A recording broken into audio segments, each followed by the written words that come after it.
We're partnering with NoCD to raise awareness about OCD. OCD is more than what you see on TV and in the movies. Imagine having unwanted thoughts about your relationship stuck in your head all day, no matter how hard you try to make them go away. That's relationship OCD. It comes with unrelenting, intrusive images, thoughts, and urges about your partner or loved one. Breaking the OCD cycle takes effective treatment. Go to nocd.com to get evidence-based treatment. And that almond-sized amygdala is the one releasing the cortisol and the adrenaline that gets you so worked up. And what's fascinating is that all of those impacts that stress has on the brain, they are reversible. And so through therapy, your amygdala can get smaller and you can stimulate better brain chemicals. ERP is definitely worth it because it can change your brain. You've heard all the things about what stress does to your body, but have you ever wondered what stress does to your brain? And do you experience those thoughts like, oh, I'm too far gone. I don't think therapy can help me because my intrusive thoughts are too much, or I'm a lost cause. Well, in today's episode of Bossing Up Overcoming OCD, I'm going to be explaining exposure response prevention therapy, which is the gold standard treatment for OCD. And you're going to be learning all about what ERP is, what it is not, and how it can retrain your brain in a way that can help you live that value-driven life. Hi, I'm Erin, licensed clinical mental health counselor and OCD specialist. I'm also a wife, mom to 3, and small business owner, helping those who are spiraling from intrusive thoughts to come out of that valley with long-term recovery and self-awareness. Reheat your coffee and pop in your AirPods to learn how to boss up to OCD. All right, so we've all been there. We've all experienced stress to some degree, and there are those two different types of stress. There's the eustress, which is spelled E-U stress, and then there's distress. The eustress is the type of stress that is helpful and motivates us, and that's what helps us get up and get ready for like work in the morning or for school or to follow through with that presentation because we know that doing this thing is good for us. The distress is the one that brings us the doubt and the uncertainty and the discomfort. And when it comes to discomfort, nobody enjoys being uncomfortable. And that's like the really challenging part when it comes to exposure and response prevention therapy. And really with any fear or stressor that you have going on. We've all heard that phrase of face your fears, you're brave, you can do it. And like that works if you're wanting to ride a roller coaster, and it likely doesn't feel as distressing if that's the end goal, just to go for a ride on a roller coaster. And depending upon the level of fear you have, and if it's fear of heights and this roller coaster is really high, like, okay, that's one thing. And you can probably rationalize yourself into doing it, or you can likely face your fears when it's something like riding a roller coaster or doing, love going to Carowinds. And at Carowinds, they have this really high swing and it is intense where you and one or two other people are strapped in. They pull you all the way up to the top and they tell you like from a microphone, right? On the count of 3, pull the plug. And it's like 1, 2, 3, and then boom, you drop. It's like that huge pendulum type swing. That is such an adrenaline rush. Very fun. And if you're going to Carowinds this summer, I think it's a great way to face your fears if you have a fear of heights or just want to push outside your limits. And I totally get that it's not for everybody. What's challenging when you're struggling with intrusive thoughts and the compulsions and the fears is you feel like, I don't want to face these fears. In fact, you're doing so many things to avoid the fear and avoid this bad thing happening. Possibly it feels like a sense of responsibility, like it's part of your moral job or your role as a parent. Like you need to do these things to keep your kids safe or your family safe or to keep your mom from dying.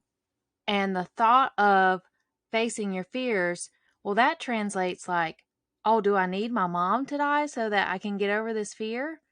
Right? It sends all kinds of confusing messages because if you are that person who, let's say, worries about your dog dying, you don't need your dog to die to get help or to get over that fear. Not really, and I don't even want to say to get over the fear, but to handle and manage the fear.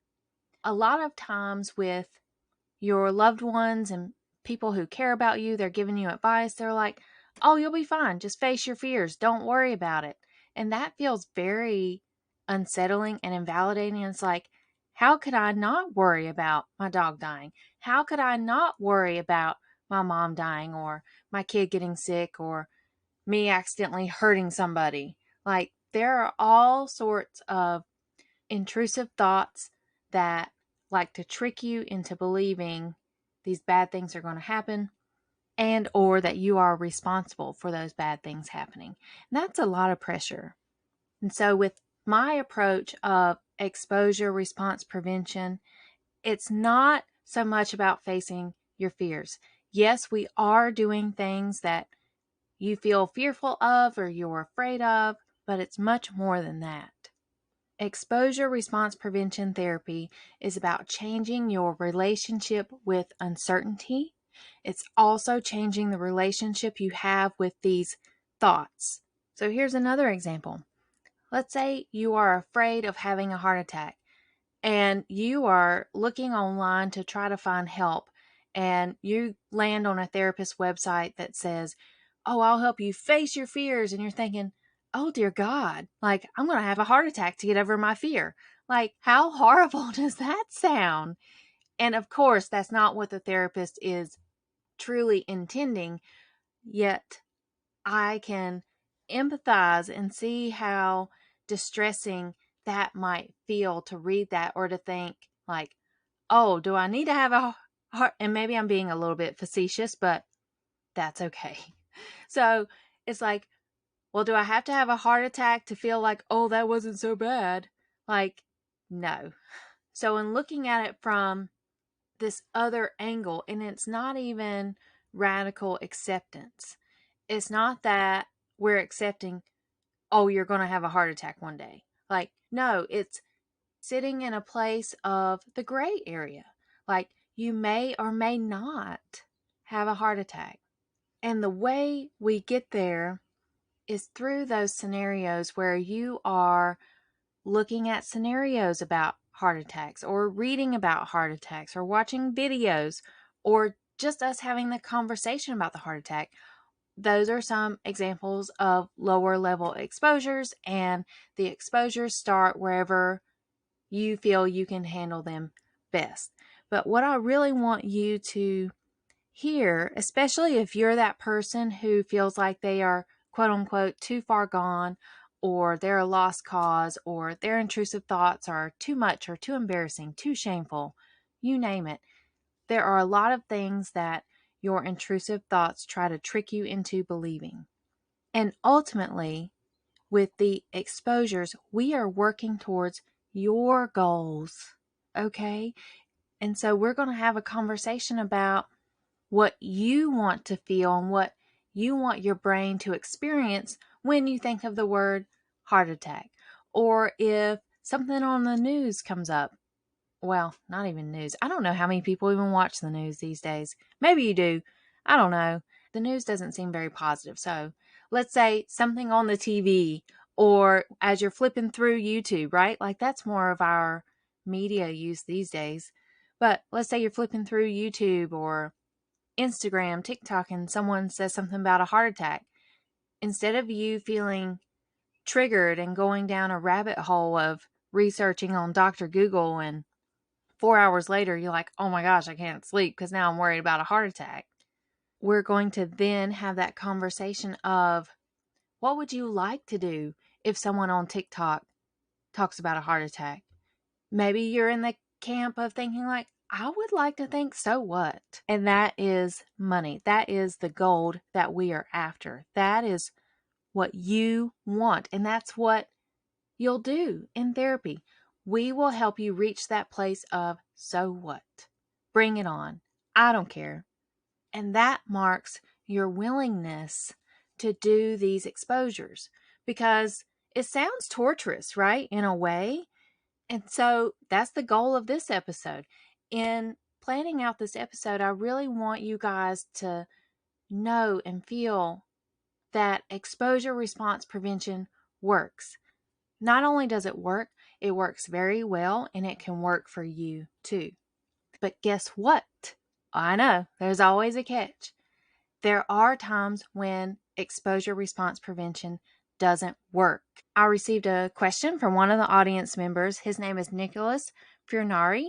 He is a doctoral candidate for Pacifica Graduate Institute, and he is out of San Diego, California. His question was, besides exposure response prevention, what are some additional methods that help get OCD patients asymptomatic?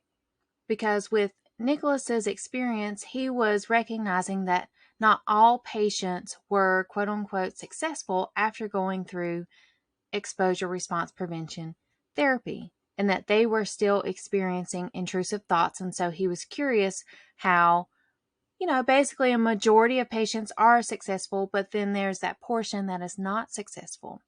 And so these are those times when ERP goes wrong. And when ERP doesn't fully accomplish the goal of helping you reach that so what attitude, or bring it on attitude, or you're not as willing to be in the same headspace with some of these fears. And with the additional factors, Nicholas, that can help you in reaching a place of being asymptomatic, that looks like what I was saying earlier with changing your relationship with these words, changing your relationship with uncertainty, and also remembering what your goals are, in that you no longer want to live a fear-driven life, but a value-driven life. So those are the additional factors. Now let's talk about how exposure response prevention can go wrong. Exposure response prevention therapy, or we'll call it ERP for short, it can go wrong because the therapist may not push you to reach that most distressing situation. It can be tough, right? To be in that place where you're very afraid, and if your therapist is not skilled enough to recognize your attempts at distraction, or honestly the cop-outs, right? Like you could be in an ERP exercise, and then you're like, hey, where did you get your degree again? Hey, where did you get your training? And hey, when are we meeting again? And so your therapist may not pick up on the distractions, or you could very easily talk in tangents, and your therapist may not be as skilled to detect, oh, they are talking away from the main idea, and that main idea is that fear we were working on. We're partnering with NoCD to raise awareness about OCD. OCD is more than what you see on TV and in the movies. Imagine having unwanted thoughts about your relationship stuck in your head all day, no matter how hard you try to make them go away. That's relationship OCD. It comes with unrelenting, intrusive images, thoughts, and urges about your partner or loved one. If you think you may be struggling with relationship OCD, there's hope. NoCD offers effective, affordable, and convenient OCD therapy. NoCD therapists are trained in exposure response prevention therapy, the gold standard treatment for OCD. With NoCD, you can do virtual, live, face-to-face video sessions with one of their licensed specialty trained therapists. It's affordable, and they accept most major insurance plans. Breaking the relationship OCD cycle takes effective treatment. To get started with NoCD, go to nocd.com/savage. Another way ERP can go wrong is if you're doing imaginal exposures when you actually need to do like a live practice type of exposure, or vice versa. But it's basically saying that the exposure is not really hitting the nail on the head kind of situation. And the imaginal exposures are great, especially if like you're imagining things that are hard to recreate, right? Like we can't create hell on earth, even though it feels like it sometimes. And we can't, conjure up cancer. So that's when the imaginal exposures are helpful. There are times like, let's say you struggle with panic and you have a fear of having a panic attack. All right. So us imagining that you're having a panic attack works, but that's very different from you breathing through a straw or doing rapid breathing for a minute and being in those physical sensations of what feels like panic. Or if we're imagining you eating something dirty that has fallen off the floor. Like, again, with our imagination, we can do all sorts of things. The difficult part is that your brain is not truly learning that experience is not dangerous or that you can handle that experience. So, in that example, if something falls on the floor and you eat it, yeah, we can imagine it to start. All right. But then the next step would be to do it. And in doing that, you're not allowing your brain to distract you from the activity because it's very easy whenever you're doing imagination based exposures that your brain is going to very easily jump to the next topic. It's going to jump to the next scenario or tangent, distraction, and it's going to be like, dude, I am not wanting to be here. The other thing, like watching videos about car crashes, for example, like, yes, you can watch it and your imagination may go there for a minute, but it's not the same as actually sitting in the driver's seat. No, I'm not going to tell you to get in a car accident, but I am going to encourage you to drive to that new part of town where you're afraid of getting in an accident. Because imagine that relief you're going to feel like once you are driving by yourself, you're going to the store by yourself on the other side of town and you no longer feel anxious about it. And it's not that we want a car accident to happen, but we want to change your relationship with that anxiety and with that uncertainty and that unknown. It's like, I mean, I hope I don't get in a car accident and I need to go to the store. Like, so what? And even if I did have a car accident, it doesn't mean that it's going to be fatal. It doesn't mean that I'm going to lose my life just because I am in a car accident. It wouldn't be fun and it wouldn't be something that I want, but I do need to go to the store today. Number 3 in how exposure can go wrong is when either you or your therapist or maybe a loved one are encouraging you to be distracted during your exposure. Raise your hand if you always have a fidget cube with you or you always use your phone as a fidget item, right? I bet there's a lot of you out there raising your hand. If not both hands, you're like, oh boy, that's me through and through. It's easy to do. And in our day-to-day life, we are so full of distractions. I mean, it's bananas how many distractions we have. And it only leads us down this path of one tangent to another. And by the end of it, you're like, now, how did I get here? Yeah, let's say you're that parent whose kid is worried about throwing up or contamination type of fears. It can be very easy for us to say, like, oh, don't worry about it. Just go call your friends, go out, have fun, go outside, and don't worry about it. All right. Well, some of those are good coping strategies, right? Like call a friend, go outside, get exercise, get fresh air.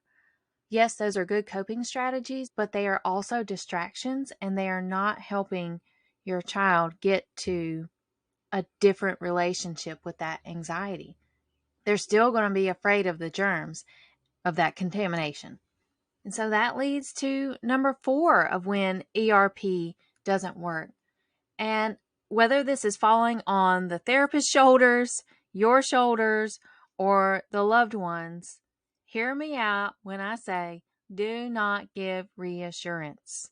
Reassurance only feeds the fear. So, for example, going back to your kid has a fear of germs. If you say, oh, it wasn't that dirty, you're fine. If you've washed your hands 3 times, you're fine. That's enough. You've already washed your hands plenty, or you didn't really touch it. There's no germs on you. All of that is reassurance. And again, it's not helping your child change the way they feel when they're afraid, right? Like that's a lot to take in. And I know it's hard as a parent whenever your kid is going through stuff or they're asking you to give them comfort, right? And that's what, I mean, as a parent, that's what you feel like your main job is to help your kid be comfortable. Which, speaking of, who says that we're entitled to comfort? I mean, yes, it is pleasant to feel comfortable, but who says we have to feel that way all the time? I think that's another misconception that Americans have. We don't always have to be comfortable.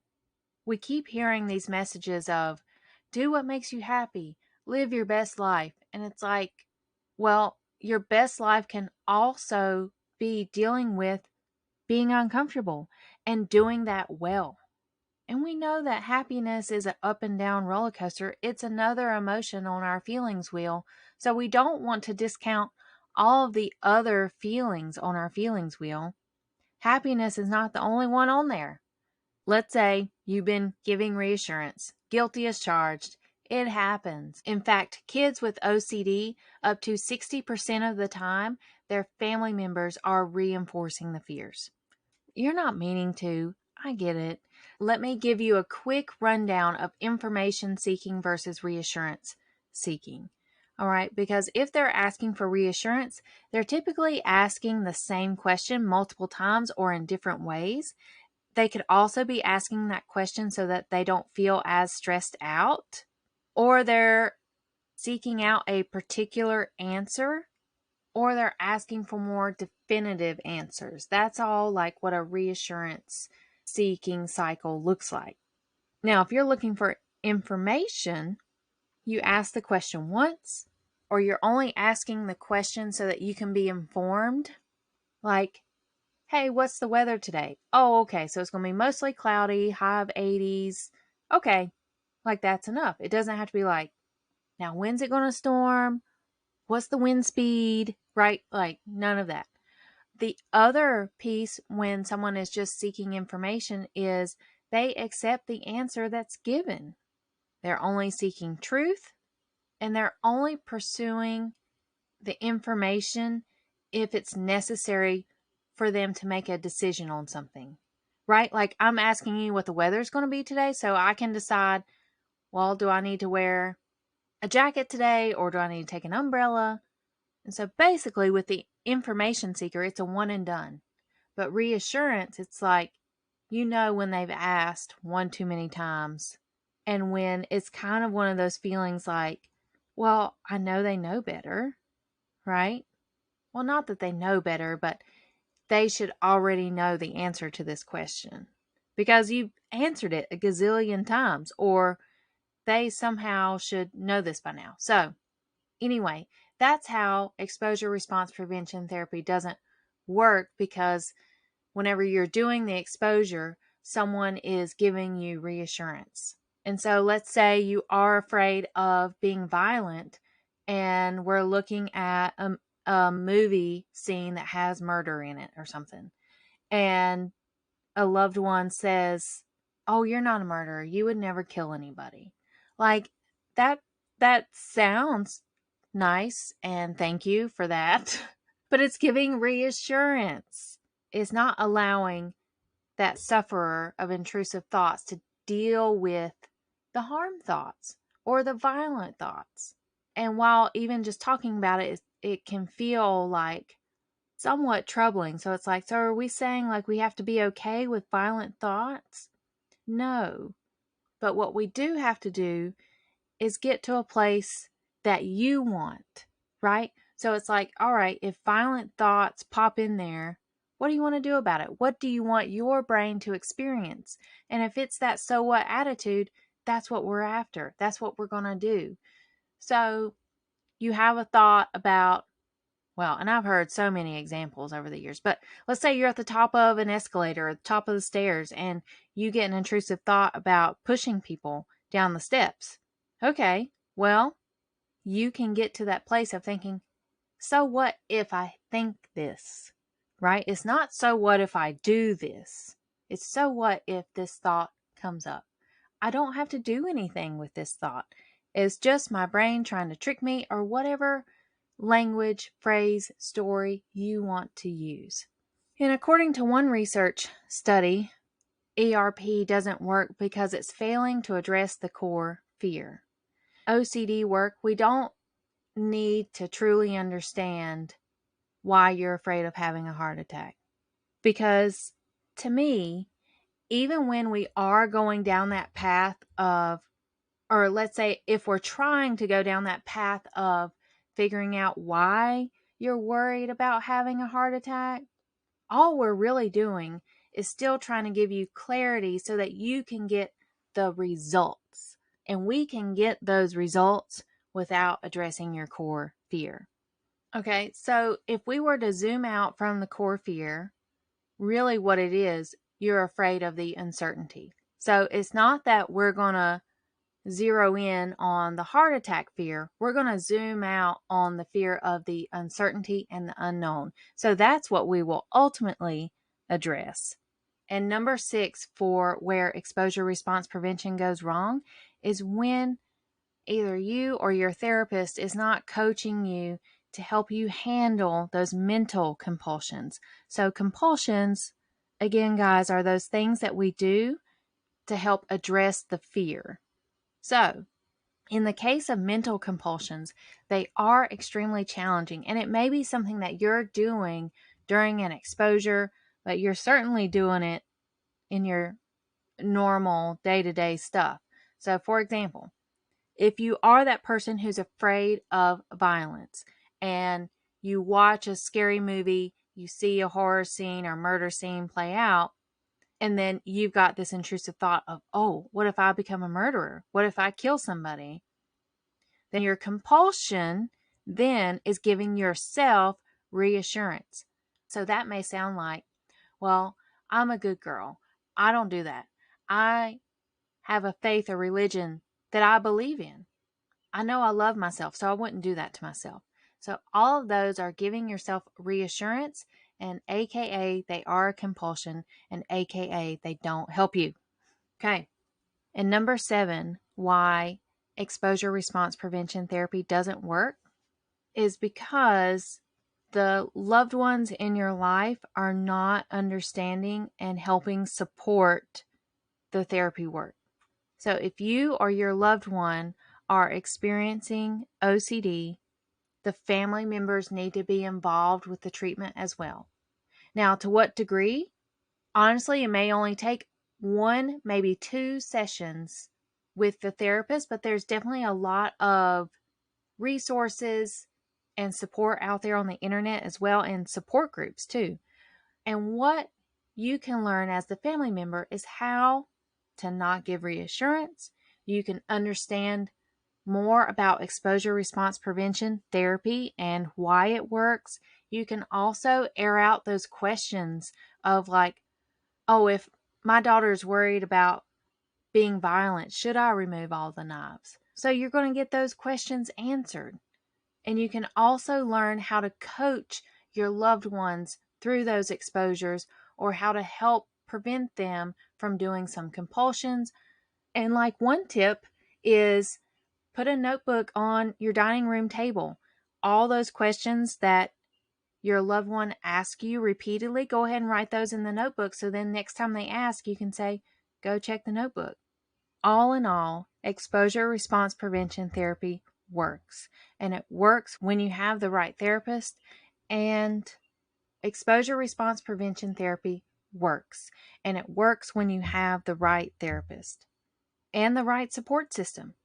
Well, not really the right support system, but a support system that is going to help you further that progress that you need so that you can be living in your values and no longer living in fear. And when it comes to stress, you've heard so many things about what stress does to the body, right? Like it creates all the sleep problems, joint problems, heart problems, etc., etc. And so the question I asked you guys at the beginning of the episode, when it comes to the brain, stress can actually make your brain smaller. And then on top of that, the fight or flight part of your brain, the amygdala, that part gets bigger. On average, the amygdala is the size of an almond. And that almond-sized amygdala is the one releasing the cortisol and the adrenaline that gets you so worked up. And what's fascinating is that all of those impacts that stress has on the brain, they are reversible. And so through therapy, your amygdala can get smaller and you can stimulate better brain chemicals. ERP is definitely worth it because it can change your brain, not only in how you think, but physiologically too. Isn't that incredible? I think that's what's so exciting about this type of therapy. You can retrain and change your brain. We're partnering with NoCD to raise awareness about OCD. OCD is more than what you see on TV and in the movies. Imagine having unwanted thoughts about your relationship stuck in your head all day, no matter how hard you try to make them go away. That's relationship OCD. It comes with unrelenting, intrusive images, thoughts, and urges about your partner or loved one. Breaking the OCD cycle takes effective treatment. Go to nocd.com to get evidence-based treatment. So this was a lot of fun telling you about ERP and the brain and how all of these things work so that you can get to a place where you're living the way you want to, living in a place of freedom, or whatever that version of living you want to live. Be sure to check out my mindfulness podcast called Soul Sync. It is now live and out there for purchase. You can purchase on a monthly basis or a yearly basis, and click on the link in the show notes to get directly linked out to the Soul Sync podcast where you can start listening to the mindfulness episodes, because mindfulness is another way to help retrain your brain and help you focus on the things that you want. All right, y'all. Take care and come back next week where I'm going to be talking about the differences between OCD versus ADHD. Happy Friday. Thank you for listening to another episode of Bossing Up, Overcoming OCD. This information is intended to be helpful and not a substitute for professional counseling. If you're struggling with any mental health challenges, I encourage you to seek help from a qualified therapist or healthcare professional. If you enjoyed today's episode, please take a moment to rate and review the show. Your feedback helps us reach more listeners, and don't forget to check out the affiliate links in the show notes for hand-picked recommendations that can brighten your day. Your support through these links helps keep the show running and provide valuable content. You're not alone in your journey. Stay strong, stay resilient, and keep bossing up. See you next time.